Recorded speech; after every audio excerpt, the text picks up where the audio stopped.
Like and subscribe. On the way, in the door. My people, heavy on the like, please. Heavy on the subscribe. Heavy on the share. I guess we got to talk about the pure and utter desperation of LeBron James fans today. This whole done with the 90s videos, whatever it is, this desperate Hail Mary attempt to not only sway people, because I have a sneaking suspicion that this is mostly fans of LeBron James. I don't think this is just your average NBA fans. I believe this is fans of the Cotton Candy King trying to discredit the 90s in order to make the deer look better. So, I mean, fanboys, you know, I get it. It's been hard on y'all lately. I can tell, but I tried to warn you. But I know it's been hard on you guys lately. You know, more and more people have been speaking out. More and more people have been speaking the truth, not only from YouTube content creators, but like I said, I really feel like the YouTube content creators are starting to influence some of the bigger media. You know, when I see people like Chris Broussard and Colin Cowherd and, you know, Gilbert Arenas and Shannon Sharp less than anybody else, I would say, but starting to actually say things against LeBron. Now, there's still very much platinum members of the CFL, and, you know, they are going to cap for LeBron James until it is no longer popular to cap for LeBron James. But everyone has been starting to say things that they would not normally say. And then you got guys like Rashad McCants on the Gills Arena podcast, who has a few times brought up the fact that he thought people were paid to say, to talk good about LeBron James, you know. And then the biggest thing of all is Balco James, you know. People starting to come out and talk about that much more, which you fanboys, I think you all realize that if that is ever confirmed, everything you believed in goes to dust. I think you all understand that. And actually, to be honest, there was a point where I felt like I said, hey, the NBA's never going to let this come out, and maybe the NBA never will, but I'm not so sure that this won't pick up enough steam that it may come out in some other kind of way, that it may be confirmed in some other kind of way. This guy was his Kale Sonnen, or so I forgot his name. Let me know in the comments. But I'll probably do a video on that at some point on this guy, Kale Sonnen. But anyway, lots of people have been talking about this. You saw Scap Attack on Jason Whitlock. And I know that you fanboys are truly feel like the ground is coming from beneath you. And let me assure you that it is. But this attempt right here with the I'm done with the 90s, this is even, well, nah, I was going to say it's a new low for you fanboys, but low is part of your character, just like it's part of your king's character. But let's talk about something. So they kind of cherry picked some clips of Michael Jordan going right. You know, Michael Jordan missing some shots. I saw some that was ragging on Magic Johnson and all this stuff. Well, first of all, let me say this.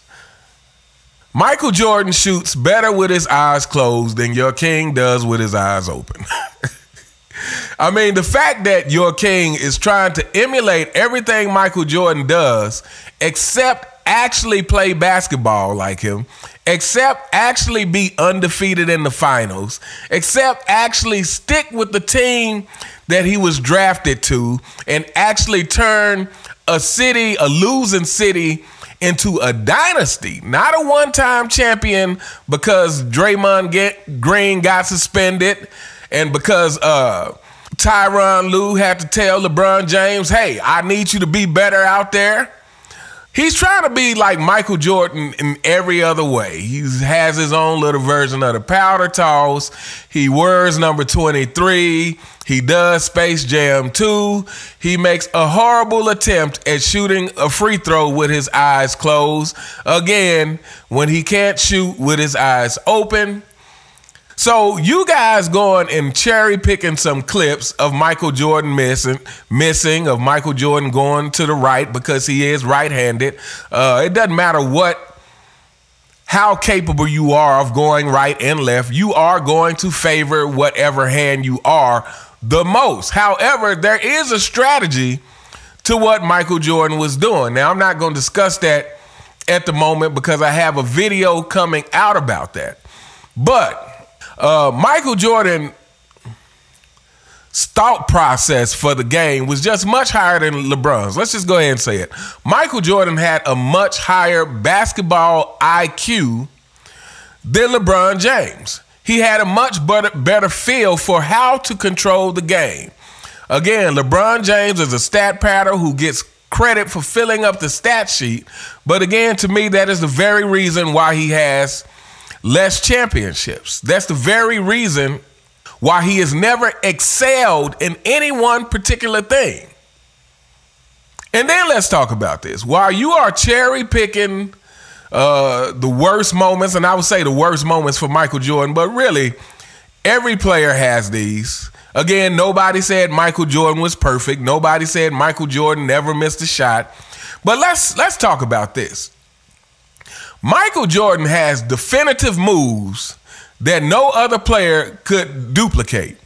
Michael Jordan has highlights that no other player would be able to duplicate. Not even Kobe Bryant. And let alone LeBron James. There is nothing that LeBron James does that can't be duplicated. Let's talk about Michael Jordan's famous layup on the Lakers in the 91 finals.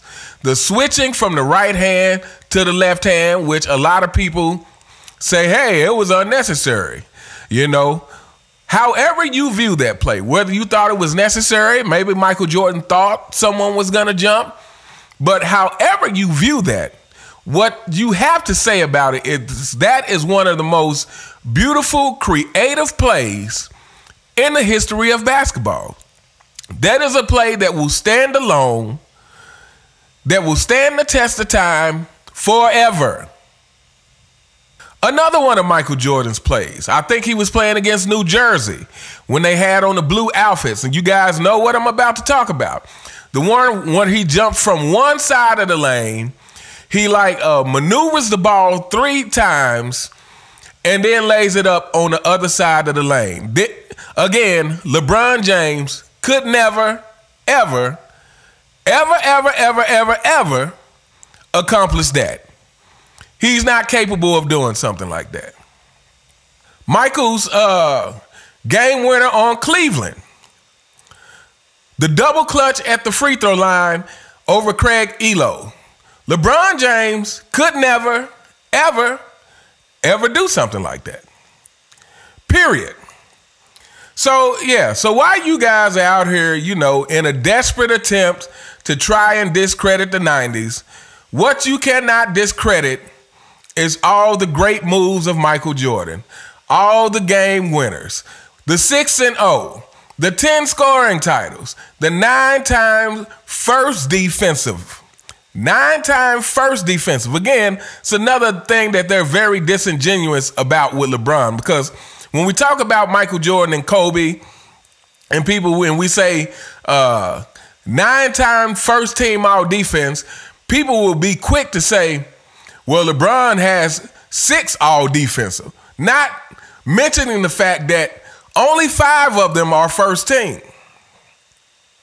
While you guys are out here trying to discredit the 90s, look at someone like Kevin Durant, who has been hailed as such an offensive threat. I've heard people say that he is the greatest offensive weapon ever.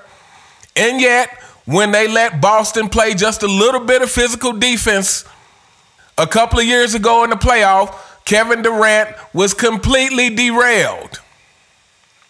When they changed the rules so that guards couldn't get these ticky-tack, just lean into you fouls, players like James Harden was derailed.